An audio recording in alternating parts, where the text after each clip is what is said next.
sponsor of LD 1820 is Representative Alan Netto. LD 1822 sponsor is Representative Sherry McDonald. And LD 1842 sponsor is Representative James Gilway. So we thank them for being here today. I'm sure they'll be here to take your questions as well, if you'd like to ask them. Additionally, one more person, Scott Moody from the Maine Heritage Policy Center, is here. Their organization has done a lot of work on EBT fraud and abuse, and so we'd like to recognize them and thank them for all their work.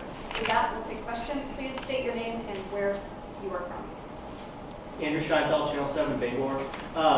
EBT cards, my understanding, with it being a federal program, what can the state really do that the federal government would actually allow? Aren't they in charge of this program?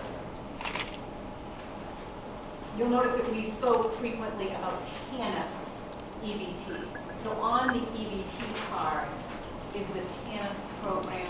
The state actually has considerable flexibility to ensure the integrity of that program. So we do have the opportunity. In fact, again, as I mentioned earlier, there are federal requirements around certainly both the work participation, but also federal requirements around integrity for the use of the funds. So we do have the opportunity to strengthen those. Yeah, I would just like to add that you're absolutely right. The least we can do is save $13 million from 07 to 2010, not to mention that since then, and it's only within the last year that I recognize that that was part of the law, and now we're doing it. But prior to that, there were the first few years of my administration that were susceptible to some fines as well. We can eliminate that much and make those funds available to needy families. When you're talking about cash benefits, sorry, Rob Poindexter, Channel 5, Bangor. When you're talking about cash benefits, how difficult is it going to be to police this? What people are buying and that sort of thing? Or how is that possible to even police this? Well, certainly the providers, the stores, we're going to work with them. We're going to work with the ATM providers so that there's a lot of flexibility in what they can do to prevent people from buying certain things in certain establishments, like liquor stores, cigarettes. And quite frankly, a lot of it, you depend on Maine citizens that are telling us to reform this to help us. We are asking the Maine people to help us. I mean, I get several supermarkets around the state that are sending me copies of purchases through EBT cards that they feel are certainly unethical and aren't correct, like lottery tickets, buying $80 worth of lottery tickets or $100 worth of lottery tickets, buying $30 worth of liquor, trading a EBT card for a carton of cigarettes, and the person who traded goes to the grocery store and buys $60 worth of groceries. Those are the type of things that we're trying to eliminate.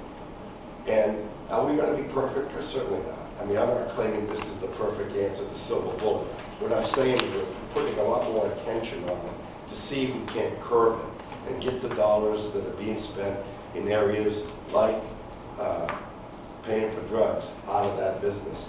And if you had a picture on those cards, I'm sure that the owners wouldn't like your picture floating out there. So those are little things we can do to try to curb some of the issues. Brad Rogers from Channel 13. Can you use an EBT card out of state right now? Is there a law against that? You can. You can. And what we're looking at, certainly again with TANF, is to tighten that up to ensure that we're providing, again, limited resources that are competing against other significant priorities to residents of this state. And this is one step at seeking to tighten the parameters of that program. William, did you? That's right, Patty White, NPN. Why do you want to eliminate the Parents and Scholars Program? And one of the bills says it would eliminate the Parents and Scholars Program. Other states. So we can get you more detailed information around that. But again, we're looking at how do we ensure that this program is focused on ensuring timely access to important training and educational programs, that they are aligned with available jobs in this state. We're doing a great deal of work right now between the Department of Labor, my department, the Department of Education with adult education, that we are more effectively connecting the dots for individuals between available training and educational programs and jobs that are available in this state, and we can get you some additional background on that proposal. I will give you just one example of what we're trying to get to. Is if someone gets training, they have to get training into an area that they can get a job. So I happen to know of one situation where the person insisted on being trained for an EMT, lives in a community where there are 2 EMTs, lived in a community where there's no need for an EMT, was unwilling to move. So that whole effort of training went for naught. So it's just trying to, as the Commissioner said, it's just trying to align the training to something that's going to be worthwhile and they can take advantage of. Commissioner and Governor, Can you just introduce yourself? I'm sorry, Steve, this is Some of us get to spend a lot of time with all of you, but not everyone. Understood. And just a technical question about the prohibiting the EBT cards out of state. Is that like how do you do that? Do you somehow program the magnetic strip? I don't know. Does that require vendor participation? It'll require vendor participation, and it's something that can easily be done. It's no different than most of us who go traveling without calling your credit card vendor, and you go to put gas in the car and you say, oh, sorry, can't do it. It's that kind of stuff. It's the technology. That's a very simplified version of something that's more technical, but we can work with the vendor to do that. Is there a cost component involved? I'm sure there's nothing's free in life. But we are also looking at ways to use intentional program violations. So as we are made aware of those purchases, and if they occur over a period of time, they will be subject to intentional program violations. So, Scott Bissell with the Sun Journal. Just staying on this for a second longer, if you don't mind. Does that mean that the SNAP benefits and the other kinds of monetary assets that are loaded onto EBT cards, sometimes child support from like deadbeat dads that the state collects gets loaded onto those would still be accessible in out of state? So right now we are focused on the TANF benefits. Steve Robinson with the Maine Wire. Has the administration looked at all at restricting the amount of a TANF benefit that can be withdrawn from an ATM as cash? Because it seems to me that if you can pull out the benefit as cash, then you can spend it on whatever you want. You could light it on fire, you could donate it to a super PAC. So one of the things that we are looking at is certainly experience in other states as they've looked at tightening up the program, limiting what gets put on the card in the form of cash. Where are there opportunities where we may want to go back to direct payments to vendors, looking at a voucher system? We have to weigh that against some of the administrative burden of implementing that system, but we are seriously evaluating all of those options. Exactly. We're looking at all the options and what's available, and there may be opportunities where we can do it electronically through the system, and in other ways we may have to go back to dealing with people. You know, one thing I'd like to say here, that with technology comes supposedly efficiency and get things done faster. And one thing that I have recognized is our technology has allowed us to waste money faster. And so I think we need to take a look at that. So I think this whole process is to look at where, I do think that having cash on these cards is to spend any way you want is very dangerous if they're intended to be spent in a certain way. So we need to identify that and evaluate that. Alana Durkin, Associated Press. Do you know whether other states limit out-of-state EBT card use? So we've looked at how other states have approached it. Some have looked at it from a regional basis, and we are certainly looking at how they've implemented that in other states. Some things you can do is you don't completely cut them off immediately, but over time, if they're used for extended periods of time, you look into why. So, Representative Fredette, this is probably for you. Since the Legislative Council wouldn't allow these bills in the first place, have you had any other conversations with Democratic leadership regarding these bills? No, in fact, there's another bill which, quite frankly, we should actually probably look at, which is the tiered welfare system, which was a bill that we looked at last session, which the Democrats wouldn't approve the funding for last year for that idea to go forward. And so Democrats are not not engaged in this conversation.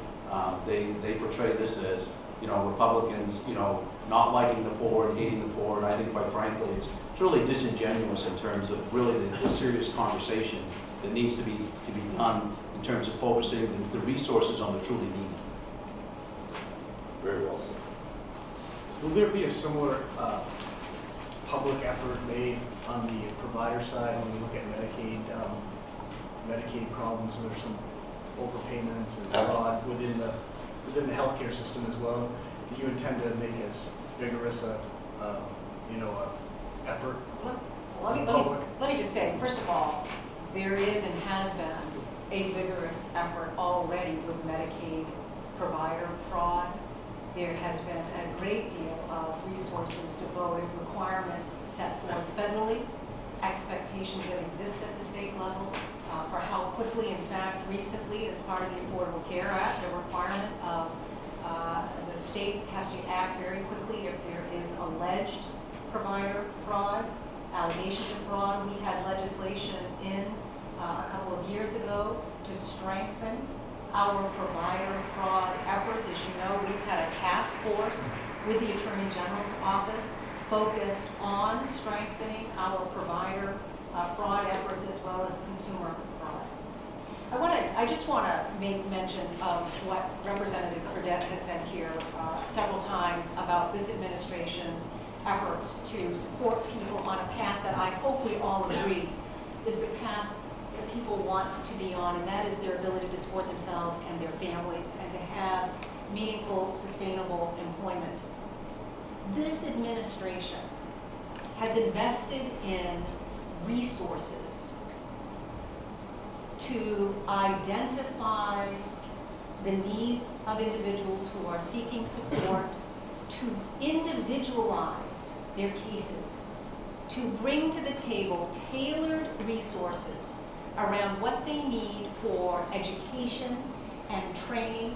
If there's identified substance abuse, mental health issues, to bring those resources to the table. That is this administration's investment in the infrastructure that we believe is necessary to help people be successful.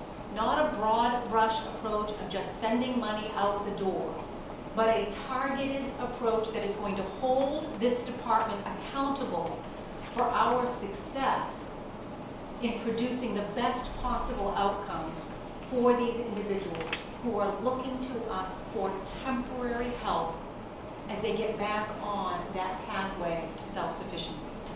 Commissioner, can I just follow up on that real quick?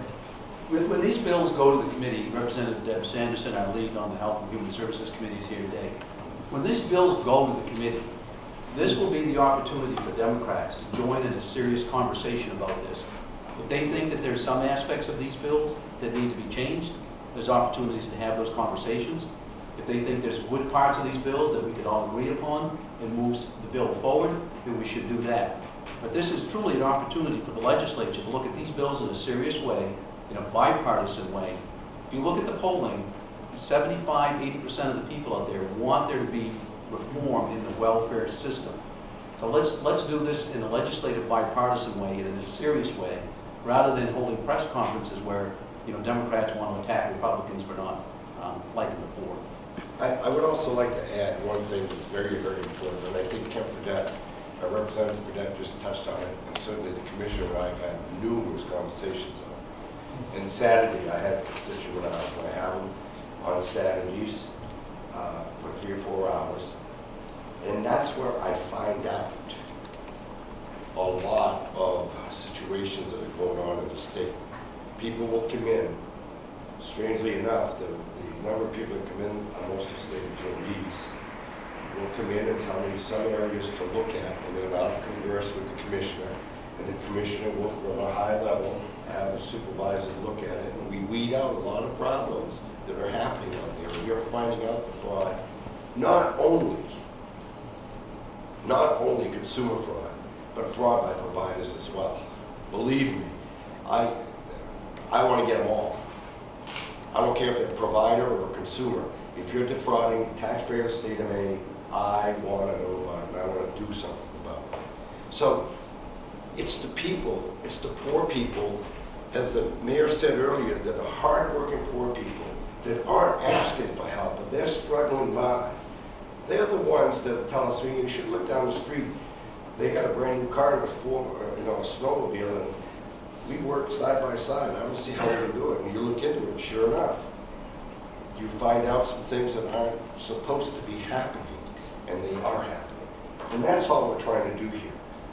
To me, is if you're above board and you're working hard and you need help, I will be the first in line. My staff knows it, my family knows it, everybody who follows my career have known that I've been very generous in that way. But I do not like people defrauding a taxpayer, whether it's a consumer or a provider. And I'd be much harder on a provider than I would be on a consumer. Much, much harder. One last question, Commissioner, if I could, just on this cost piece of the limiting purchases out of state, et cetera, knowing that sometimes the department comes up with different estimates for fiscal notes than nonpartisan budget office, have you guys done any sort of preliminary work? I'll take that. I'll take that. The answer is yes. They came back and there was a price tag of $10,000, and I said, unacceptable. We already have a contract with you. It's a course of doing business, and I want it done free, with no additional cost. And they said, well, and we're negotiating right now. And I've threatened to go out RFP and to redo the whole program over that $10,000. This is the vendors you're talking about, right? These are the vendors, yes. Because when I deal with businesses, particularly when I know they have a few bucks in their pocket, I'm not ashamed and not embarrassed to ask to put it in my pocket. Just to follow up on that, again, talking about how we are managing and reforming, that is exactly as the governor outlined, ensuring that we can hold that particular provider accountable and make sure that we've got the right requirements set forth, knowing that these programs are going to be continually changing and that program integrity, not only here at the state level but at the federal level, and as technology changes, we need to be adaptable to those kinds of reforms. Adrian, I think we're done. Good. Please Thank you stay all. around if you'd like to have one-on-ones.